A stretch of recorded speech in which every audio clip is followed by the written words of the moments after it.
Hello guys, good morning, good afternoon, good evening. Ayan, naglalakad na naman ang pusang gala, ang mandirigma ng Europa. Ito lang ang time ko na makipag-engage sa inyo guys dahil sobrang busy. Yung uwi ko guys, late na ng gabi, kaya kakain, minsan magpapainit muna ng kakainin, tapos kakain, tapos sisilip saglit, tapos ayun papahinga ng konti, as in haggard talaga guys, para ka laging naghahabol ng oras. Hindi katulad yung wala ka talagang ginagawa na full-time nanay ka lang, full-time taong bahay ka lang. Pero kahit nagtaong bahay ka lang, ang dami mo pa rin mga obligasyon, di ba? Mas nakakapagod nga yung nasa bahay lalo na kung may mga bata. Hindi natin yan basta mapapatahimik sa isang pwesto. Pagkalinis mo, kalat dito, kalat doon pa rin.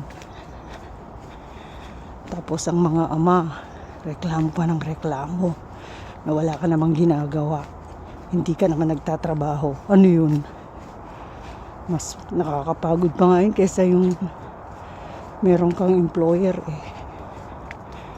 kasi yun walang duty, walang day off, walang sahod, walang pahinga.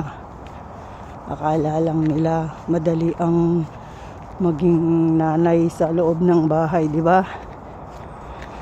Relate ako dyan guys. Naranasan ko din yan. Sobrang hirap. Pero dahil mahal mo yung mga anak mo, tinitiis mo lahat. Meron din namang mga nanay na walang pakialam. Basta lang pinanganak yung anak nila, bahala na yung magulang, bahala na yung ibang tao. Pero yung nagpapakananay talaga, lahat gagawin, di ba? Hindi tayo yung pabayang ina ba, yung ginagawa natin lahat. Ayan, may mga yelo pa guys, hindi pa lubos na nawawala. On and off ang snow dito. Diyan sa gitna nilalagyan ng asin para hindi delikado.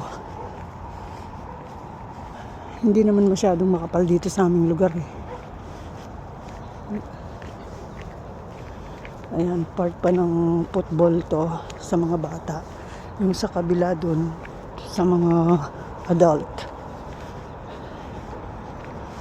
At yung pala, kahapon nagkamali ako ng sabi na hanggang 230 per kilometer ang takbo, no? Mas sigit pa dun, kahit 300 per hour per kilometer. Drive sila dito. Yung mga taga-ibang bansa talagang nakikipag dito, yung pabilisan ng driving kasi na-excite sila. Walang traffic, walang stoplight, kaya gustong-gusto nilang dumadayo dito para mag-drive lang. Nagre-rent sila ng mamahaling sasakyan guys, kahit na Ferrari pa yan or kung ano-anong mamahaling sport car, rerentahan nila. Yung iba pag-aari nila, yung mga around Europe lang.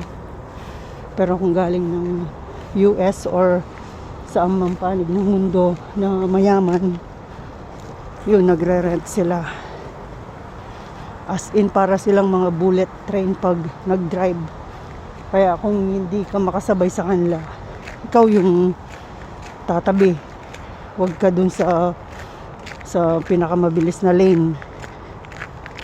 Ay, kagabi guys, 2 beses akong na-slide. Talagang as in, akala ko mapipilayan ako kasi naitutungkod ko lagi yung kamay ko, yung palad ko ba.